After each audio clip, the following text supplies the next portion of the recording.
All right, well, I'm in Kearney and it's morning. Probably gonna spend the day here, maybe even another night. Just resupplied at IGA. Was expensive as fuck. Of course, it's IGA. And, well, Arizona's a little different. Every corner's got at least 2 or 3 barking ass dogs. Quail running around. Sidewalk was done recently and half the town wrote their names in it. Somebody wrote KC with the swastika. I know they do things different here in Arizona, but when I was a kid they just wrote Kevin Smokes Green Bud.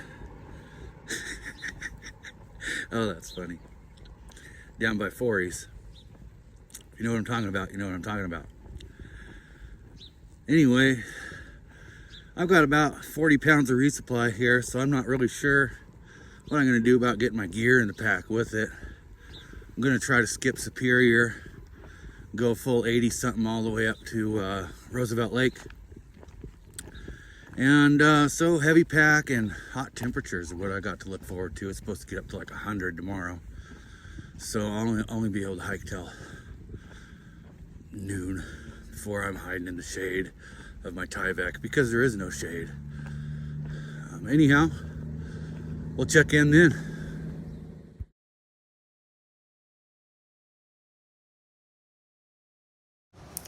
These are javelina that I was watching just before the trail angel took me back to the trailhead.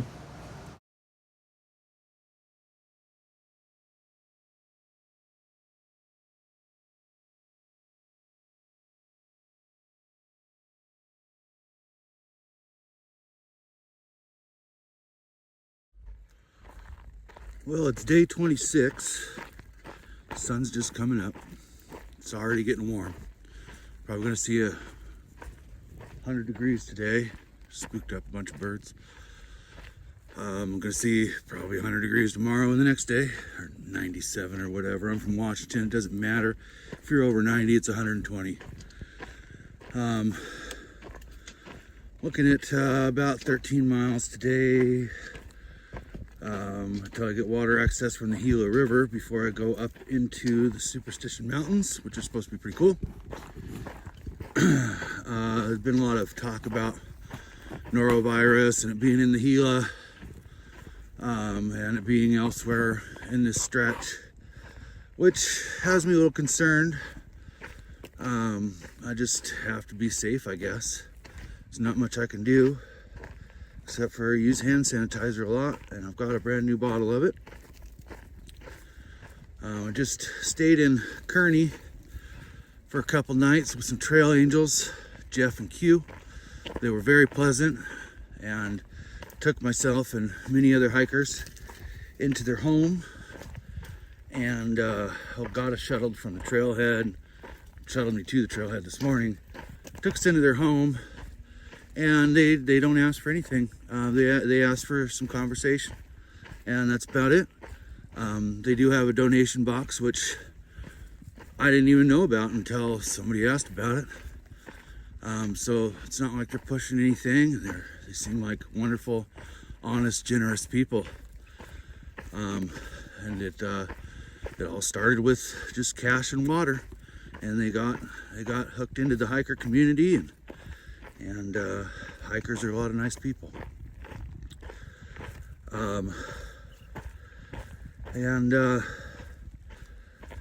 With that note, I mean, I'd like to go on about something here that at this trail. Now, I'm not super social these days. I'm pretty isolated, and most of my trips, they're all solo. And so, and I took on this trail knowing that it would be quite solo, and that this trail doesn't have a lot of popularity. There's not a party culture. There's not just a million kids out hiking it, like say the PCT or the AT. So I took it on knowing I'd be quite solo. Well, in the first week or so, I made some friends hiking with them on and off. And they went on their way. Because they have an agenda. They're here to hike their own hike, and well, so am I. I don't have much of an agenda because my wife has given me plenty of time, bless her. But everybody's here doing their own thing. And this last week or two, it's day 26, I think, by the way, if I didn't already say that. This last week and a half, I've been hiking with another gal. Lola hikes the Arizona Trail, and that's been wonderful. And she's very kind. And I took some extra time to heal, and she has an agenda. I don't. And these people that come in my life and then leave my life so quickly, it wants to play on you. It wants to play on you like like your self-esteem issues, your abandonment issues, the things like that. Like, why would they leave me behind? Like, that's just the weirdest thing to think, but that's where your mind goes. And I just wanted to express that. I do know that I'm at the back side of the bubble, according to the trail angels and how many people they've been hosting. The bubble being, the bubble of people. I'm at the back end of it. There's not many hikers behind me, and if they are behind me and catch up, well, they are fast. I'm not very fast. In fact, I'm so not very fast, I'm freaking slow. And a lot of that's just getting in shape and stuff, and I'm kind of a lumberer, kind of walk on my heels. And anyway, so it's likely going to be a solo, a lot of solo time moving forward. I'm about a third the way in, so it's going to be a lot of solo time, but that's cool. I'm into it. I got a lot of time to be with my own thoughts while hiking, and that's kind of why I do it. And that's why I used to fish. A lot of time with my own thoughts, and that's when I need to process. Anyway, it's probably enough of me jabbering. Once the sun comes up, I'm going to find a place to have breakfast, a place to make number 2, and get moving. I've already rolled my ankle twice this morning, but luckily now, not to jinx myself, I have kind of a superpower where my ankles are a little rubber, and I roll my ankle, I cry for a second, start walking on it, and kicks back into gear and quits hurting. It's very seldom that it continues to hurt. On that note, I don't know if I mentioned it, but my left foot sprain is non-existent anymore. No pain, no swelling, maybe a little bit of bruising left. Anyway, let's have a good day.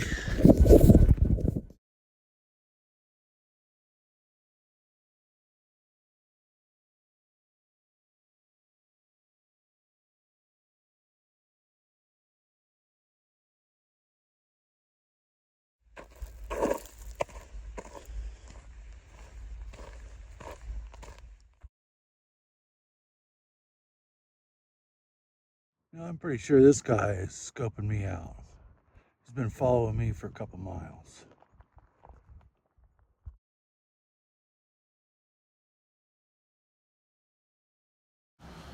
Again, a saguaro's wooden interior.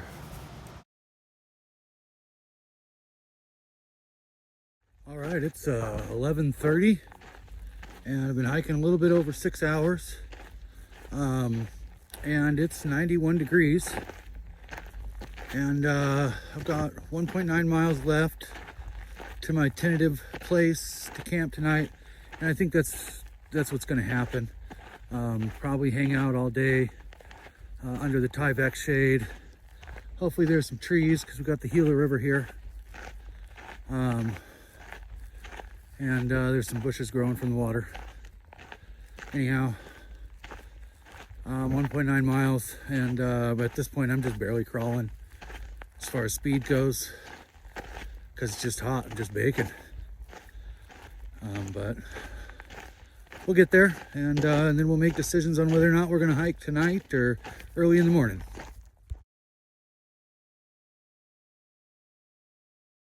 Well, I do believe I agree that there is far too much flow and water in this river for it to actually be able to hold norovirus. There's just too much flow.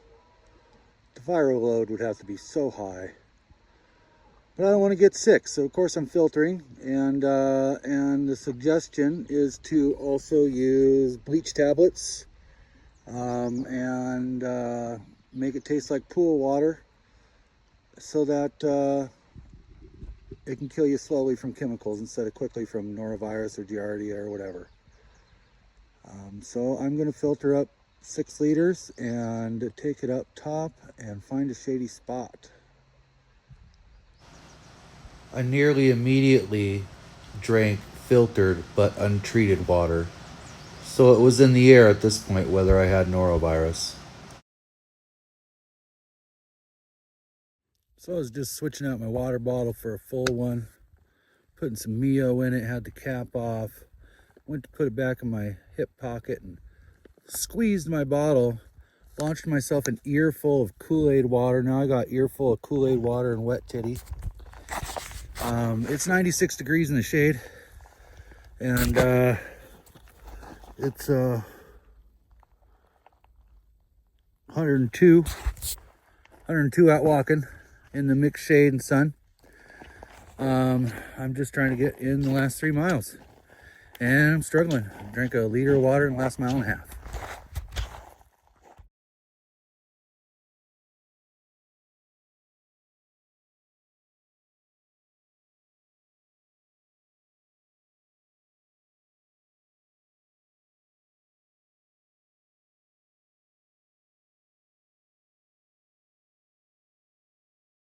All right, it's 5:30 in the morning. Got up a little late, and I'm looking forward to a 2,100 foot climb. And my next water source is in 8 miles. The next one after that is in 20 or 12 more. So it might be a short day. I'm not really 100% sure. We'll figure that out. I know it's going to be hotter than shit, which makes me think short day. But the sun's coming up. It's really beautiful. Just have a look, and we'll talk later.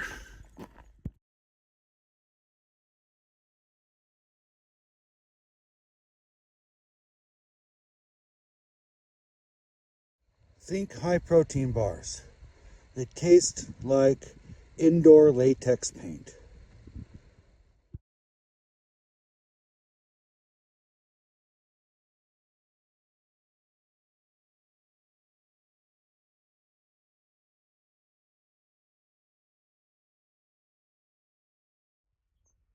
Ash-throated flycatcher.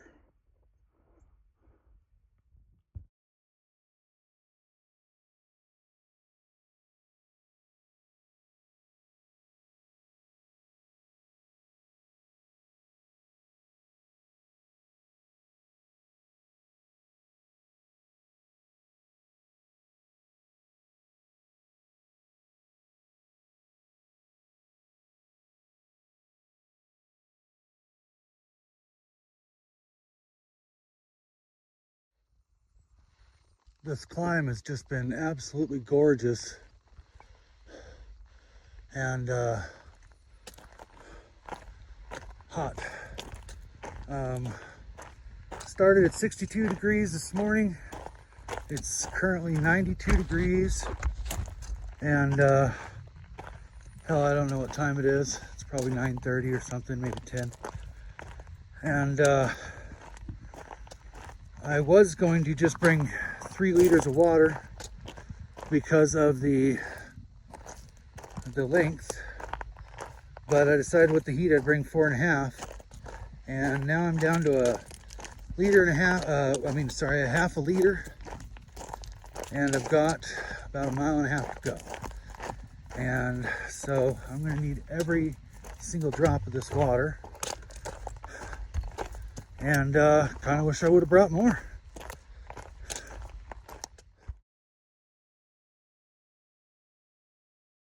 Well, that's our rainwater collector where we're going to drink.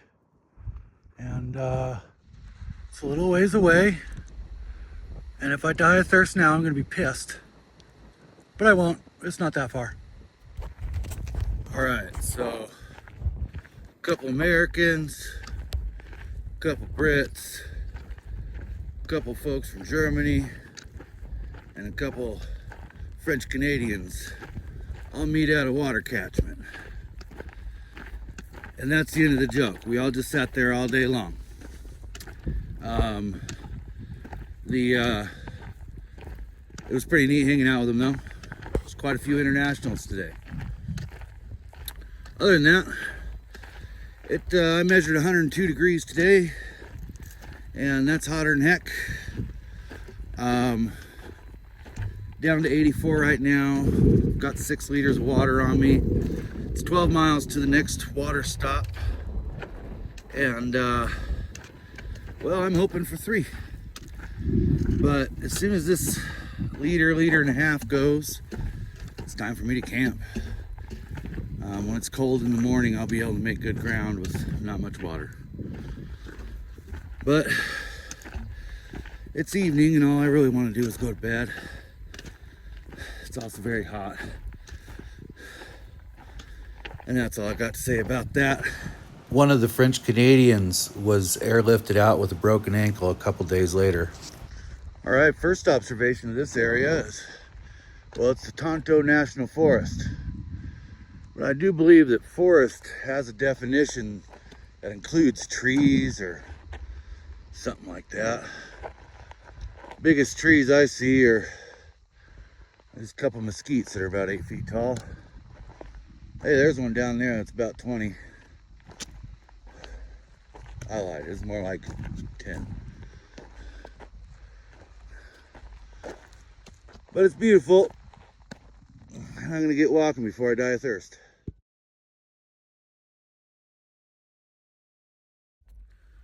All right, I made it a couple miles. Still got water. Got some amazing views. Probably get a good sunset. And hopefully it stays a little breezy because I'm just hot as F. Later, I would wake up to somebody barking at me. The guy named Pickup was hiking at night. He thought that the reflective tape on my trekking poles were eyes, and they were just locked on him for 30 yards as he walked. Scared him pretty good.